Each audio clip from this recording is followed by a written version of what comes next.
Salut tout le monde, j'espère que vous allez bien. Aujourd'hui, je vous propose un nouveau contenu. J'ai voulu absolument partager avec vous ma première table du Ramadan. Il y aura une recette de plat principal, de pain maison, de shorba et de dessert bien gourmand. J'espère que ce nouveau format vous plaira.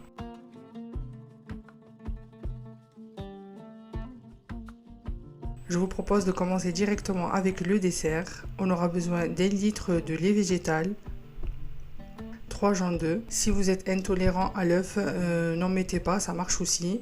95 g de purée de noisettes, 60 g de maïzena, 70 g de sucre, de la vanille, 2 cuillères à café d'agar-agar et de caramel. Personnellement, j'ai utilisé le fond de caramel qui me restait. Je l'avais acheté de chez Lidl. Il n'est pas vraiment top, du coup je le finis, mais je pense pas en racheter. Mais vous pouvez faire du caramel maison. Je commence par mettre dans mon moule le caramel et je le mets au frais.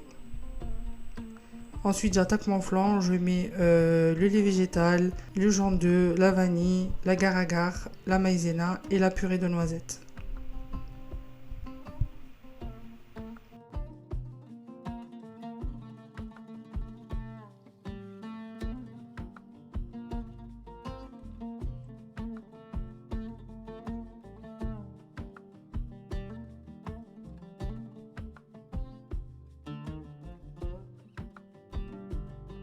Je mélange bien à froid et ensuite je mets à cuire sur feu doux en continuant à remuer, comme ça évitera de faire des grumeaux.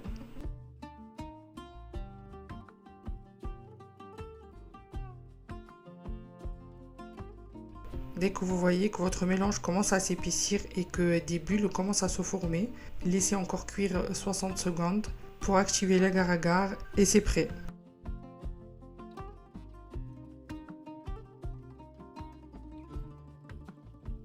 Ensuite, on n'a qu'à le verser par-dessus notre caramel et le laisser refroidir à température ambiante tranquillement et ensuite le mettre au frais minimum 3 à 4 heures. Et notre flan à la noisette est prêt. Je vous propose de continuer directement avec la recette de pain maison.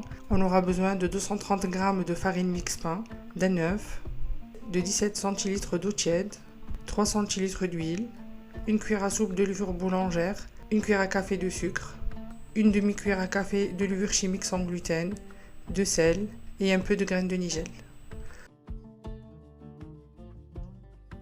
On commence par mélanger dans un grand bol l'eau tiède, l'œuf, la levure boulangère sans gluten, le sucre et l'huile.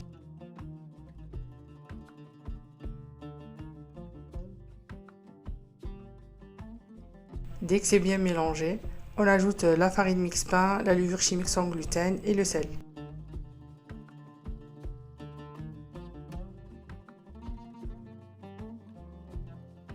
Vous allez obtenir une pâte très collante comme ceci. Ensuite, on couvre et on laisse reposer 30 minutes.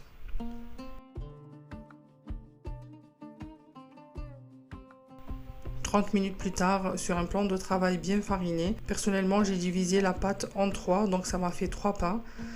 Donc on façonne le pain, juste former une boule et l'aplatir légèrement avec la main et ça suffira.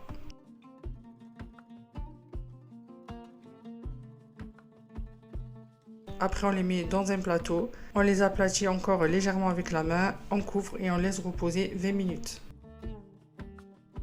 Ensuite, on les badigeonne avec un œuf battu.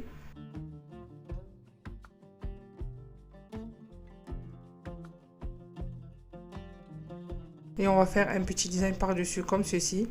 Et on finit par mettre les graines de nigel.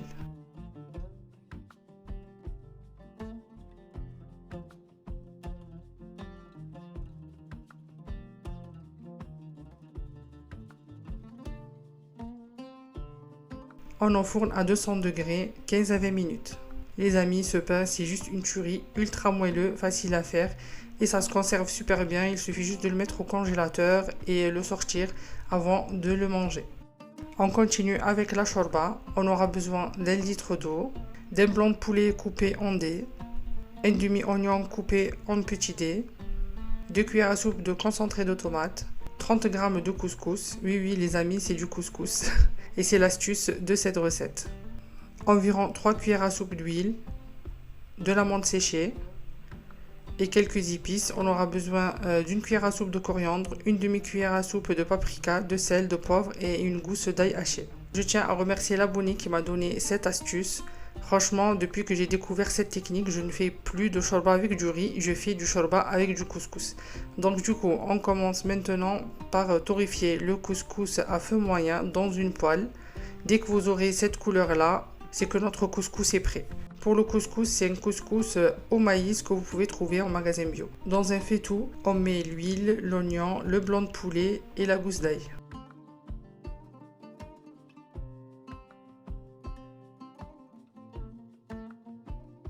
On mélange bien, on laisse cuire sur feu moyen jusqu'à ce que notre oignon soit bien translucide. Ensuite, on ajoute les épices, on mélange bien.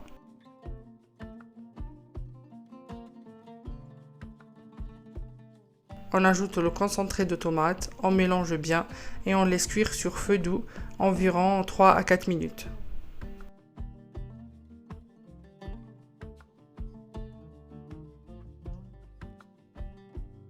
Ensuite, on verse une partie de notre eau. On laisse cuire environ 5 minutes et dès que des bulles commencent à se former, on verse le reste d'eau qui nous reste, on couvre et on laisse cuire sur feu doux environ 10 minutes.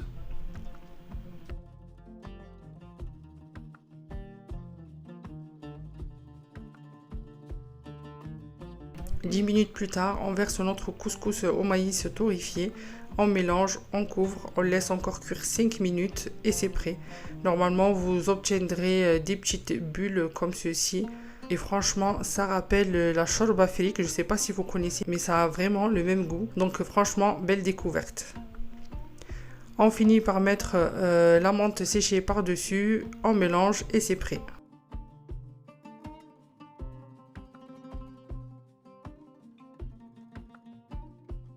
Ensuite, on passe au plat principal. On aura besoin d'un oignon coupé en petits dés, de 580 g de viande hachée, environ 2 cuillères à soupe d'huile, de sel et de poivre.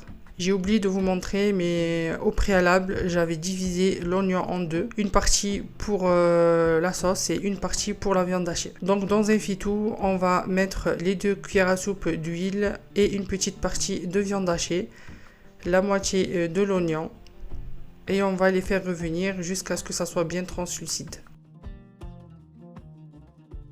En attendant, on va mettre la viande hachée dans un bol avec la moitié de l'oignon, le sel et le poivre. On va bien mélanger et on va former des boules.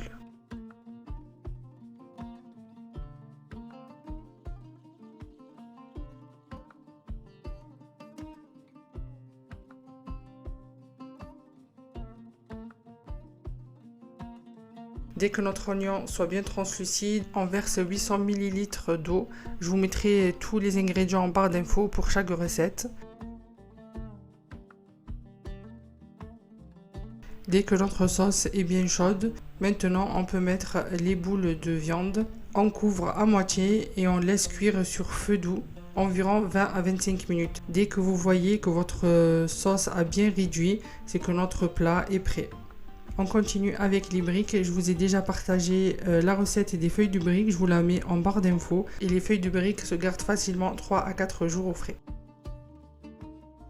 Donc pour les briques, c'est assez simple. On aura besoin de feuilles de briques, de la viande hachée que j'ai fait revenir dans un peu d'huile, sel et poivre et de l'oignon haché. Vous pouvez aussi faire votre brique au thon, aux pommes de terre. Chacun un peu fait ce qu'il veut. Donc on prend la feuille de brique, on met un peu de viande, un peu d'oignon et ensuite on la roule en forme de cigare.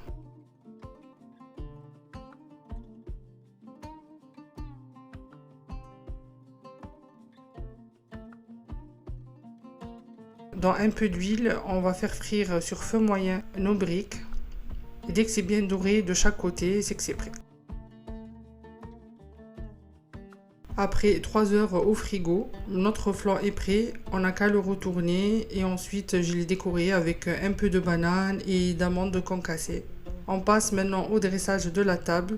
Je vous ai montré sur mon Instagram le nouveau service que j'avais acheté chez showroomprivé.com. Franchement, c'était un gros coup de cœur.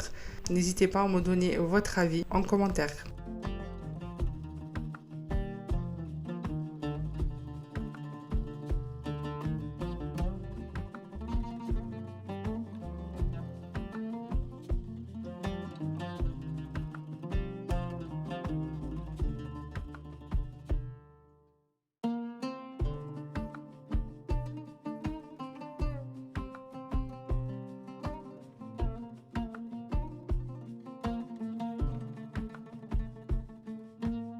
Voilà la première table de ce ramadan. Je vous montre quand même l'intérieur du pain. Il est ultra moelleux, ultra bon les amis.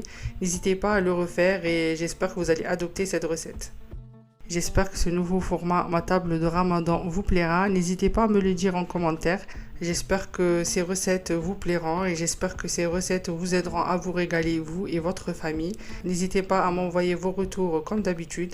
N'hésitez pas à liker, à vous abonner et à me suivre sur mon Instagram. Ciao, ciao!